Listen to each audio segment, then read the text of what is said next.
I had just backed my truck into the gravel driveway of our family's lake cabin when I saw her Karen Whitmore, the self-appointed queen of the Whispering Pines HOA, marching toward me like she owned the entire shoreline.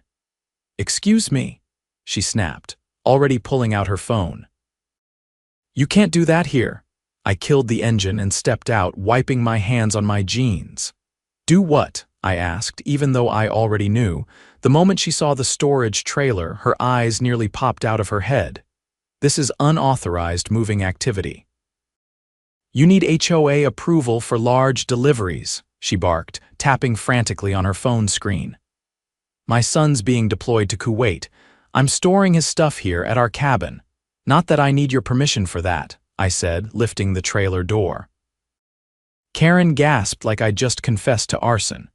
"Military or not, this is private property governed by HOA rules. You're disrupting the neighborhood." Behind me, the flag on the front porch flapped in the breeze. My son, Curtis, had bought the flagpole himself before shipping out. He loved this place. It was our getaway, quiet, peaceful, and far from the HOA nonsense we dealt with in the city, or so I thought. "I've lived here longer than you've been bossing people around," I said, yanking a box labeled Curtis Gear from the trailer. "You don't get to dictate what I do on my land." "Oh, you'll regret that," she said, dialing. "I'm calling the sheriff." "You're calling 911 on a veteran's father for moving boxes?" I asked, stunned. "I'm calling because this is a violation of HOA Code 3B, no commercial or excessive moving activity without board notice. And you're threatening me." "Lady, I've said like 10 words to you," I said, walking past her with the box. "You're not even worth raising my voice over." She stayed on the phone, pacing in her ridiculous wedge sandals like she was coordinating a SWAT team. And sure enough, 20 minutes later, a deputy cruiser pulled up. The officer stepped out, clearly annoyed. "We got a call about a disturbance." Before I could open my mouth, Karen launched into her performance. "He's unloading unauthorized materials, he's aggressive, and he refused to comply with HOA regulations." The deputy turned to me. "Sir, can I ask what you're doing?" "Storing my son's belongings," I said, handing him a copy of Curtis's deployment orders. "He's Army. Got shipped out this week. This is our family cabin, no laws broken here." The deputy looked at the papers, nodded, then glanced at Karen. "Ma'am, this isn't a criminal matter. You wasted our time." Karen's face flushed red. "But the HOA isn't the law," the deputy said flatly. "And calling 911 for this, that's abuse of emergency services." Karen's mouth opened and closed like a fish. The deputy gave me a nod, then drove off. I turned back to the trailer, heart pounding but hands steady. I'd let it go if it ended there. But the next morning, I woke up to a notice nailed to our cabin door. "Violation of HOA Code 3B, fine, $750. Failure to pay may result in lien." That was when I decided. Enough was enough.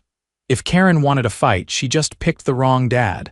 I stood on the porch, the notice still fluttering in the morning breeze, stapled right below the porch light like a threat nailed to a saloon door. The paper was cheap, the ink already bleeding from the dew, but the message was loud and clear. They thought they could find me into submission. I pulled it down slowly, folded it once, and slid it into my back pocket. Curtis's dog, Jasper, a mutt with one floppy ear and a loyalty that could break your heart, sat on the steps watching me. He didn't bark. He just tilted his head, sensing something had shifted. I walked inside, poured myself a mug of yesterday's coffee, and opened the old wooden roll-top desk in the corner of the den. The one my grandfather built. Inside was a binder thick, worn, and labeled with a single word in black marker. Whispering. For the last few years, I'd been quietly collecting every HOA newsletter, notice, and budget report that came through, not out of paranoia, just habit. I'd served on a zoning board back in the day and learned early that paper trails were gold when dealing with bureaucracy. I flipped to the most recent budget statement. The HOA was supposedly investing in shoreline preservation and security landscaping, but the numbers didn't add up. $32,000 spent on shoreline gravel. I'd seen the so-called project. It was 4 wheelbarrows of crushed limestone dumped behind the clubhouse. I pulled out my laptop and started cross-referencing vendors. A landscaping company listed on 2 invoices didn't exist. Not online, not in the state registry, not even in the yellowed local phone book we still kept in a kitchen drawer. The address for the company? It was a P.O. box in Karen Whitmore's name. I leaned back in the chair. This wasn't just overreach. This was fraud. By noon, I was in town. The county clerk's office was quiet, just the hum of a copier and the occasional shuffle of papers. I asked for public records on Whispering Pines, HOA, specifically annual filings, vendor contracts, and the articles of incorporation. The clerk, a woman named Leslie with horn-rimmed glasses and a no-nonsense expression, raised an eyebrow when she saw the name. "You a homeowner there?" she asked, flipping through a drawer. I nodded. "They served me with a fine for helping my son." "I've got questions." "Don't we all?" she muttered, pulling out a folder about the thickness of a paperback. "You're not the first to come looking." I took the folder to a table by the window and started reading. The Articles of Incorporation had been amended 3 years prior, right after Karen became board chair. The amendments gave the board power to issue fines without community vote, create emergency bylaws, and suspend voting rights of uncooperative members. That last clause was circled and highlighted in 3 different colors, likely by another poor soul who'd ticked her off. But the real gem was a series of vendor contracts signed off by acting treasurer Margaret Lister. Margaret had passed away last spring. All of those contracts were dated that summer. I copied everything, then drove straight to the sheriff's department. Not the local substation Karen had called, but the main county office. Deputy Peyton, the same guy who'd responded to the cabin, was behind the desk. He looked up from a report and gave a nod. "Back so soon?" "This time I'm not just unloading boxes," I said, setting the binder and the copied documents on the counter. "I think the HOA's been forging signatures and funneling money." He blinked, then opened the binder. His eyes narrowed as he flipped through the invoices. "You brought receipts." "Always do." He picked up the phone, asked for a detective, and within minutes, I was sitting in a back room with Detective Libby Cruz. She was sharp-eyed, quiet, and said very little as she read through the documents. "Anyone else seen this?" she finally asked. "Not yet." "Good. You didn't tell Karen you were coming here, didn't see the point in warning her." She nodded slowly. "You might want to consider lawyering up." "Not because you're in trouble, because this is going to get ugly." I left the station just as the sun dipped below the trees, casting long shadows across the road. My phone buzzed 3 missed calls from a blocked number. I didn't bother listening to the voicemails. The next morning, I drove to the community center. It was one of those prefab buildings with beige siding and a sagging roof, but it had a bulletin board out front that every neighbor passed on the way to the lake. I pinned up a public notice. Emergency homeowners meeting Saturday, 5 p.m. Financial irregularities and board misconduct. Documents available for review. Attendance strongly encouraged. Below that, I taped a copy of the budget with the fake vendor circled in red and a sticky note with the words "Ask who signed this" in big block letters. By that evening, word had spread. Cars slowed as they passed the board. Some neighbors knocked on my door asking questions. I didn't give them details. Just told them to show up Saturday and bring anyone who still gave a damn about their property rights. Saturday came fast. And when 5 o'clock hit, the community center was packed. Retirees, young couples, even the guy who lived in the A-frame with solar panels and never spoke to anyone, all were there. People stood in the aisles, sat on folding chairs, perched on window sills. Karen hadn't shown. But 3 other HOA board members had Harold, Denise, and a guy named Vince who wore sunglasses indoors. I stood at the front, holding a stack of documents. "Thank you for coming. I know some of you had your doubts about how things were being handled. I'm here to show you that those doubts were justified. No theatrics, no raised voice, I just passed out the paperwork, fake vendors, forged contracts, illegally amended bylaws. And then, the kicker. A sworn affidavit from Margaret Lister's daughter confirming her mother had been in hospice the entire month the contracts were supposedly signed. Vince stood up first, trying to laugh it off. This doesn't prove anything. Mistakes happen in paperwork. That's not a mistake, I said, holding up the forged signature. That's fraud, and the sheriff's department agrees. They're opening an investigation. Harold looked like he'd swallowed a tack. Denise started whispering to someone in the back. Then the doors opened and in walked Detective Cruz in full uniform, flanked by 2 deputies. "Harold, Denise, Vincent, step outside," she said. "We need to ask you a few questions." Vince tried to argue. Harold just stared at the floor, but they followed her out. I turned back to the stunned room. "We've got a choice," I said. "We can wait for this to blow over or we can fix it. We've got enough signatures to call a vote. Revoke the current board, dissolve the HOA, rebuild from the ground up." People started nodding. A few clapped. Then someone yelled, "Let's take our neighborhood back." That night we did. We collected over 2/3 of the homeowners' votes, enough to fire every board member, freeze the HOA's accounts, and initiate dissolution proceedings. The next morning I walked out to the porch with a mug of fresh coffee. Jasper lay beside me, tail thumping lazily. The flag still fluttered, steady and proud. For the first time in a long while, the lake was quiet and it finally felt like home again. By Monday morning, Whispering Pines was humming with a kind of cautious relief.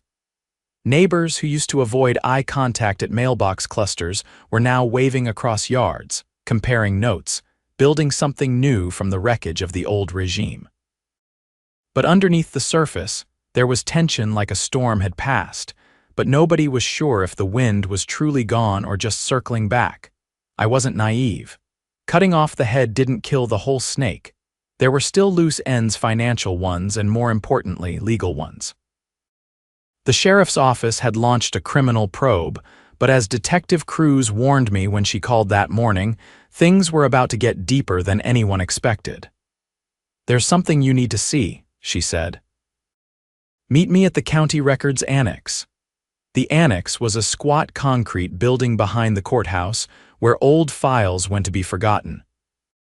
Inside, she led me past rows of dusty cabinets to a locked room labeled HOA Corporate Archives Restricted. She unlocked the door, stepped aside, and let me in. On the metal table sat a banker's box.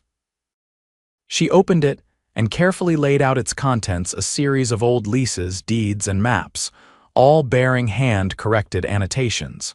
She tapped one document in particular. "This is a land use declaration filed 22 years ago. It's the original registration of Whispering Pines as a residential lakefront community." I scanned the page. "What's wrong with it?" She flipped it over and placed a second document beside it. It had the same parcel numbers, same signature, same date, but the language was different. The first declared the land residential. The second had a clause that allowed limited commercial development and easements for private enterprise. "That second one was never recorded with the county," she said. "But the HOA's internal files show it was used to secure funding from a shell investment group tied to Karen's husband, Doug Whitmore." My jaw tightened. "You're telling me they used fake records to get money out of the neighborhood? Not just money. Control." These fake documents were used to justify the HOA's authority over lots that should have never been under their jurisdiction. I stepped back from the table, the weight of it all sinking in. "How much money are we talking?" She hesitated. "Over 800,000. Laundered through 3 fake improvement projects over 5 years. The kicker? Residents paid into those projects through mandatory assessments." I stared at the ceiling. Good Lord. They also applied for a state grant based on these forged easements. "That's federal wire fraud." I rubbed my temples. "So now what? We're handing it off to the U.S. attorney. This isn't just a county issue anymore." By the time I left the annex, the sun was high and the sky was painfully blue, like it was mocking how deep the hole had become. I stopped at the general store to grab a drink and ran into Greg Taylor, a retired contractor who owned the cabin 2 doors down from mine. He'd kept his head down during the early drama, but it was clear from the tight set of his jaw that he wasn't staying silent anymore. "You know about the easements?" he asked without preamble. I nodded. "Just came from the annex. I checked my deed this morning. They never had rights over my shoreline, but they still charged me for that retaining wall project last year, said it was mandatory. You pay it," he scoffed. "Against my will, they threatened to file a lien." I paused. "Do you still have the invoice, every page, and the check copy? You thinking what I'm thinking?" Class action. Greg's eyes lit up. "Count me in." Over the next few days, momentum built fast. Word spread like wildfire. Residents who'd been too afraid or indifferent before were now digging through old records, receipts, and threatening letters. We set up a temporary committee, not another HOA, just a group of volunteers to gather evidence and coordinate with the county. Every day brought a new surprise, like the fact that Denise, the former treasurer, had been issuing checks to her cousin's consulting firm for auditing services that never existed. Or that Vince, the sunglasses guy, had quietly bought the lot across from the clubhouse for a fraction of market value thanks to a foreclosure orchestrated by the board when the elderly owner missed 2 maintenance payments while in the hospital. But the worst was what we found in the clubhouse basement. It was Greg who discovered it. He'd brought his tools to help remove the old filing cabinets so we could clear the space for community use. One of the cabinets was bolted to the wall. When he pried it free, the drywall behind it crumbled, revealing a hidden panel nailed into the studs. Inside, we found a locked safe. I called Cruz immediately. By the time she arrived with a warrant and a locksmith, half the committee had gathered outside, anxious and silent. The safe popped open with a sharp clank, and Cruz's face hardened the moment she saw the contents. Inside were 3 burner phones, a ledger with initials and dollar amounts, and a stack of manila envelopes labeled with residents' names. Mine included. Cruz pulled the ledger closer. "These are payoffs, and these envelopes contain surveillance photos, credit reports, even medical info. This is blackmail material." Greg stepped back. "They were spying on us. Looks like they ran background checks on anyone who opposed them, probably to shut down dissent quietly. Or make it go away entirely." I looked at my own envelope.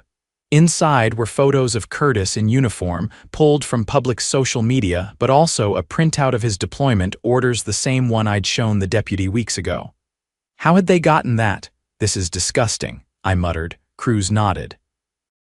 "This just went from fraud to conspiracy." Within 48 hours, federal agents raided the Whitmore's home.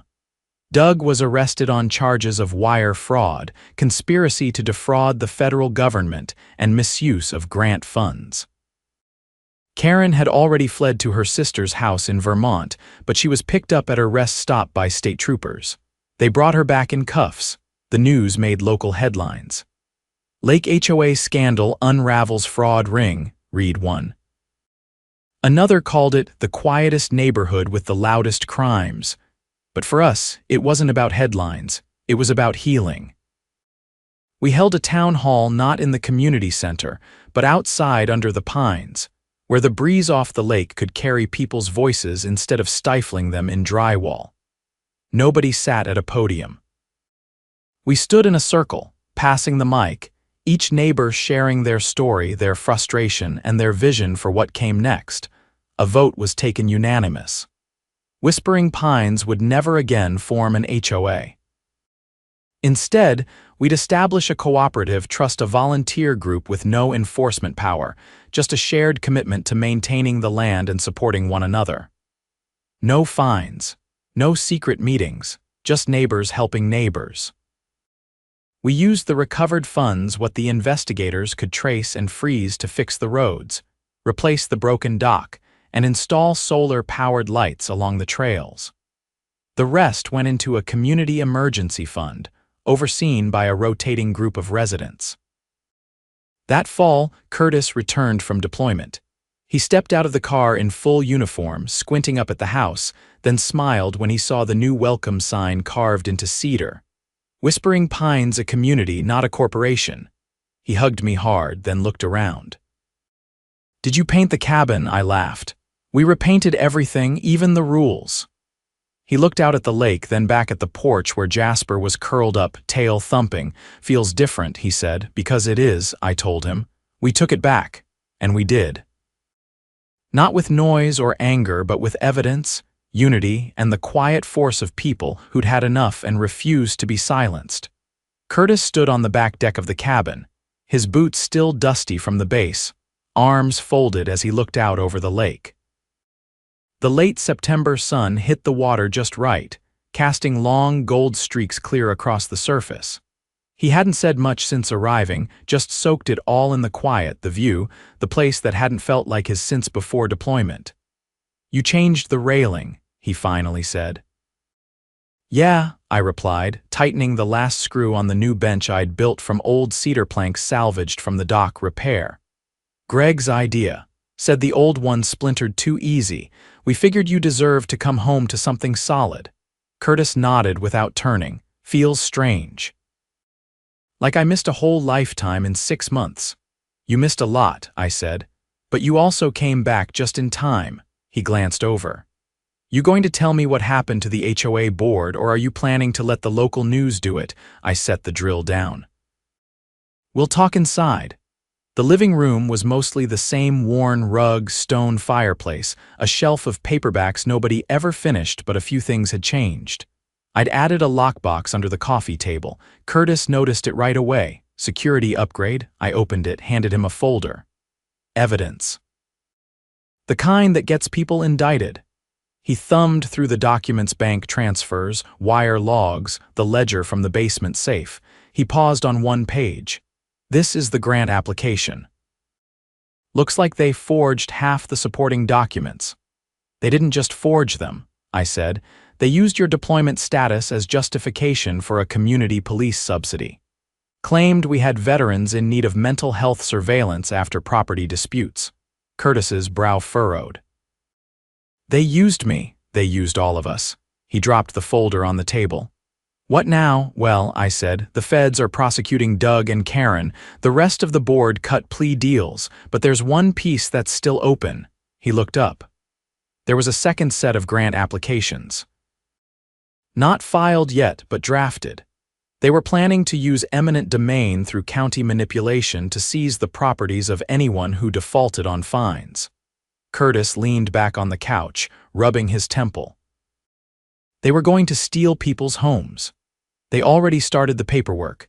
Curtis stared at the ceiling, and I worried about sandstorms. Outside, a pickup rumbled past the cabin, tires crunching over fresh gravel. A few kids from down the road rode by on bikes, waving as they passed. Curtis waved back absently. "You ever think about what would have happened if nobody pushed back?" he asked quietly. "Every day." He stood up and walked to the window. "I want to help however I can," I nodded. "There's a community committee, no titles. Just folks keeping things honest. Then I'm in." 2 days later, we gathered in the converted boathouse, now the neighborhood's new meeting spot. No podium, no gavel, just folding chairs and a dry erase board someone propped up against a canoe rack. Curtis stood at the front, hands in his pockets. He wasn't giving a speech, just talking straight. "I didn't fight overseas so people could get bullied in their own backyard," he said. "We need to make sure this never happens again, not here, not anywhere." Greg handed him a folder. "The state attorney's office is asking for community statements to support expanding criminal charges." Curtis flipped it open. "They're going after the law firm that backed the HOA," I answered. "They knew the documents were forged. They filed them anyway." Turns out they were getting kickbacks through a dummy escrow company. Curtis whistled low. "You sure this is a lakeside community and not a movie plot?" Felt like one, still does. By the end of the week, we had over 40 notarized statements. 3 attorneys volunteered pro bono to help residents recover stolen fees. The community fund paid for forensic accountants to trace what remained of the diverted money. We even got a letter from the state's Office of Consumer Protection, asking if we'd be willing to testify at a legislative session on HOA abuse. Curtis volunteered without hesitation. That hearing came a month later. We drove to the state capitol in his truck, still dented from a training incident back on base, still flying the same faded bumper sticker. Support those who serve. Inside the chamber, a panel of legislators sat behind polished wood desks. They looked tired. We weren't the first horror story they'd heard, but we might have been the most thorough. Curtis stood at the microphone and laid it out, no emotion, no spin. Just facts. What the HOA had done, how they used his service, how they turned a peaceful lake cabin into a surveillance target. When he finished, the room was silent. Then a senator leaned forward. "Do you believe HOAs should be abolished?" Curtis didn't flinch. "I believe they should be accountable. If they can't operate without fear, without fraud, and without preying on people who can't fight back, then yes. They should be abolished." The panel voted unanimously to draft new legislation, the Homeowner Protection Act. It would require all HOAs in the state to undergo annual independent audits, restrict fine authority, and prohibit enforcement without judicial oversight. It wasn't perfect, but it was a start. Back at the lake, the changes were already visible. The old clubhouse was turned into a volunteer-run rec center. No dues, just a donation box and a sign-up sheet. Kids ran lemonade stands on weekends. Retirees taught gardening workshops. Curtis started a community safety patrol, not law enforcement. Just neighbors keeping an eye out for each other. One afternoon, as we repaired the trail bridge that had rotted through during the years of HOA neglect, Curtis paused with a hammer in hand. "You realize we didn't just stop them, right?" he said. I looked up from the support beam.